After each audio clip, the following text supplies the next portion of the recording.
Everyone.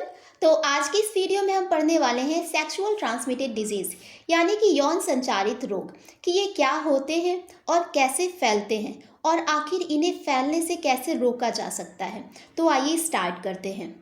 Sexual transmitted disease जिन्हें short में STD कहा जाता है। Sexual transmitted disease are infectious disease transmitted through an infected partner by unprotected sexual intercourse। यानी कि यौन संचारित रोग असुरक्षित यौन संभोग द्वारा संक्रमित साथी के माध्यम से फैलने वाले संक्रामक रोग होते हैं।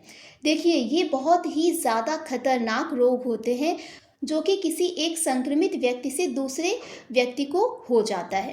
It is also called reproductive tract infection and venereal disease. यानी ये जो यौन संचारित रोग होते हैं इन्हें आईटीआई भी कहते हैं और वेनरल डिजीजेस भी कहते हैं। देखिए, आप डायग्राम में देख सकते हैं कि कितनी ये भयानक बीमारी होती है जिसमें कि पूरा शरीर भी प्रभावित होता है। इसके अलावा जो भी रिप्रोडक्टिव ऑर्गन होते हैं, जो भी सेक्सुअल ऑर्गन होते हैं, वो भी बहुत ही बुरी तरह से प्रभावित होते हैं। ठीक है, तो इन सभी को हम डिटेल से समझेंगे। तो अगर आप चैनल पर पहली बार वीडियो देख रहे हैं तो प्लीज़ चैनल को सब्सक्राइब कर लें। तो आइए इसे डिटेल में समझते हैं। देखिए, जो एसटीडी होती हैं कई टाइप्स की होती हैं, जैसे chlamydia, gonorrhoea, genital herpes, hepatitis B, HIV, HPV, syphilis और ट्राइकोमोनियोसिस। तो इन सभी को हम अच्छे से समझेंगे। तो आइए अब समझते हैं कि आखिर यौन संचारित रोग कैसे फैलते हैं। देखिए, ये जो रोग होते हैं ये किसी भी असुरक्षित यौन संपर्क द्वारा संक्रमित व्यक्ति के साथ संभोग करने से फैलता है। यानी कि बिना किसी भी प्रोटेक्शन के, बिना किसी कॉन्डोम के अगर आप किसी इन्फेक्टेड पर्सन से सेक्स करते हैं, इंटरकोर्स करते हैं, तो ये ट्रांसमिशन होने के बहुत चांसेस होते हैं। इसके अलावा some STD can also be transmitted during pregnancy, childbirth and breastfeeding। कुछ जो STI होती हैं, STD होती हैं, तो ये जब गर्भावस्था के दौरान अगर कोई भी महिला प्रेग्नेंट है तो उस दौरान उसके बच्चे में भी संभावना होती है कि उसका बच्चा भी प्रभावित हो सकता है।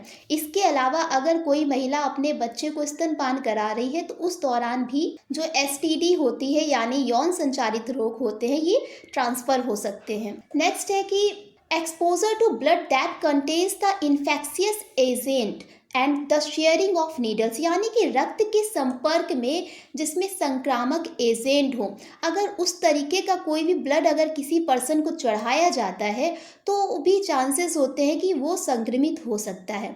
इसके अलावा अगर आप किसी भी संक्रमित व्यक्ति के द्वारा प्रयोग की गई नीडल का प्रयोग करते हैं तो भी ये संचारित हो जाता है, यानी कि एक व्यक्ति से दूसरे व्यक्ति में फैलता है।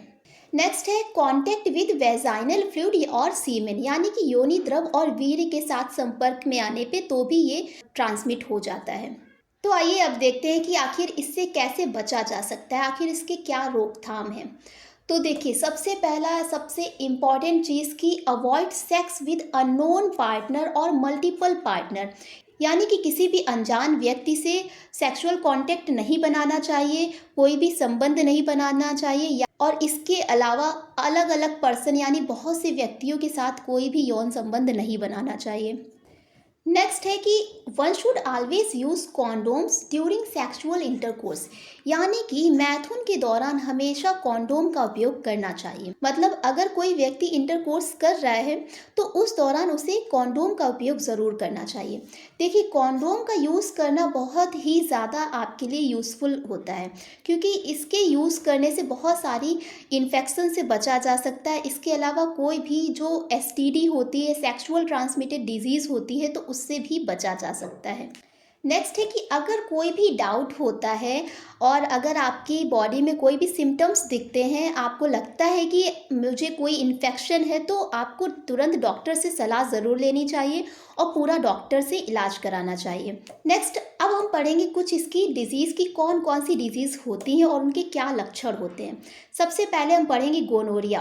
गोनोरिया जिसका कॉजिंग एजेंट होता है नीजीरिया गोनोरी, यानी कि जो गोनोरिया बीमारी होती है जो कि एक सेक्सुअल ट्रांसमिटेड डिजीज़ है, यह नीजीरिया गोनोरी के कारण फैलती है। और इसके लक्षण की बात करें तो swelling of testicles in male, जो पुरुष होते हैं पुरुष के अंडकोश में सूजन आ जाती है। ठीक है, जो पुरुष के टेस्टिस होते हैं उनमें सूजन आ जाती है। इसके अलावा अगर फीमेल की बात करें तो फीमेल में वेजाइनल डिस्चार्ज होता है, यानी कि योनि स्राव होता है। तो इस तरीके के कुछ लक्षण होते हैं जो कि गोनेरिया के होते हैं। इसके अलावा एब्डोमिनल पेन होता है, increased vaginal discharge, painful urination, मतलब यूरिन पास करने में काफ़ी पेन होता है।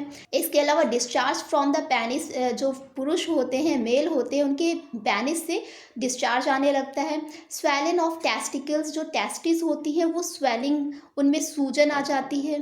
तो इस तरीके के लक्षण सामने आते हैं। नेक्स्ट है क्लेमाइडिया। देखिए क्लेमाइडिया जो है इसका कॉजिंग एजेंट होता है क्लेमाइडिया ट्राइकोमैटिस, यानी कि जो क्लेमाइडिया है ये क्लेमाइडिया ट्राइकोमैटिस के द्वारा फैलता है। इसके लक्षण की बात करें तो जो फीमेल होती है फीमेल में वेजाइनल डिस्चार्ज होता है और पेनफुल यूरिनेशन होता है, यानी कि उनकी वेजाइना से कुछ डिस्चार्ज होता है और यूरिन पास करने में काफ़ी पेन होता है। नेक्स्ट है मेल की बात करें तो मेल की पेनिस से डिस्चार्ज होता है और जो टेस्टिकल्स होती हैं वो उनमें स्वेलिंग आ जाती है। तो ये कुछ सिम्टम्स होते हैं क्लेमाइडिया के। नेक्स्ट है जेनाइटल वाइट। इसका कॉजिंग एजेंट होता है ह्यूमन पैपिलोमा वायरस, जिसे शॉर्ट में HPV बोलते हैं। नेक्स्ट इसके सिम्टम्स, जो इसके लक्षण होते हैं तो इसमें क्या होता है कि स्मॉल पेनलेस ग्रोथ और लम्स अराउंड जेनिटल एरिया और एन एनस, यानी कि जो जननांग क्षेत्र होते हैं इनके आसपास या फिर एनस के पास छोटे छोटे से कुछ गांठ बन जाती हैं। इसके अलावा इन गांठों में कुछ इचिंग होती है, यानी कि खुजली होती है और डिस्कम्फर्ट होता है, यानी असुविधा महसूस होती है। तो ये सारे कुछ सिम्टम्स दिखते हैं। जैसा कि आप डायग्राम में देख सकते हैं कि जो जेनाइटल वॉइड होता है ये सेक्स ऑर्गन पे ही दिखता है और यहाँ पर बहुत सारे छाले और दाने हो जाते हैं और इनमें बहुत ज़्यादा पेन होता है। और अगर इन मस्सों और दानों का अगर ट्रीटमेंट नहीं कराया जाता है तो ये काफ़ी बढ़ जाते हैं और एक बहुत बड़ी सी गांठ बन जाती है। तो ये सारे कुछ लक्षण होते हैं जेनाइटल वॉइड्स के। नेक्स्ट है ट्राइकोमोनियासिस। तो ट्राइकोमोनियासिस का जो कॉजिंग एजेंट होता है वो होता है ट्राइकोमोनास, यानी कि ट्राइकोमोनास के कारण ये फैलता है।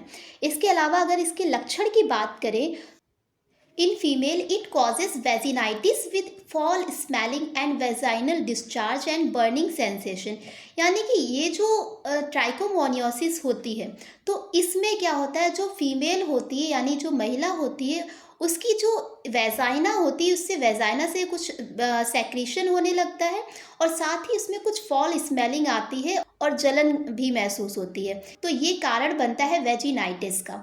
ठीक है, तो ये जैसा कि आप डायग्राम में देख सकते हैं कि ये ट्राइकोमोनियासिस है जो कि एक बैक्टीरिया के कारण फैलता है। ठीक, नेक्स्ट है अगर पुरुषों की बात करें तो पुरुषों में it causes urethritis epididymitis and prostatitis resulting with pain and burning sensation, यानी कि जो पुरुष होते हैं तो पुरुष में ये एपिडिडाइमेटिस को कॉज करता है और प्रोस्टेटाइटिस का कारण बनता है। इसके अलावा पुरुषों में इसमें जलन होती है और बहुत ही ज़्यादा दर्द महसूस होता है। तो ये कुछ कारण होते हैं ट्राइकोमोनियासिस के। तो आई होप ये सारी चीज़ें आपको समझ में आई होंगी। तो अगर वीडियो आपको अच्छी लगी, सारी चीज़ें समझ में आई तो प्लीज़ चैनल को सब्सक्राइब करें और वीडियो को लाइक करें। इसके अलावा अगर आपका कोई डाउट है, कोई भी कमेंट है तो प्लीज़ कमेंट बॉक्स में ज़रूर मेंशन करें। पढ़ते रहिए, मस्त रहिए। Thanks for watching.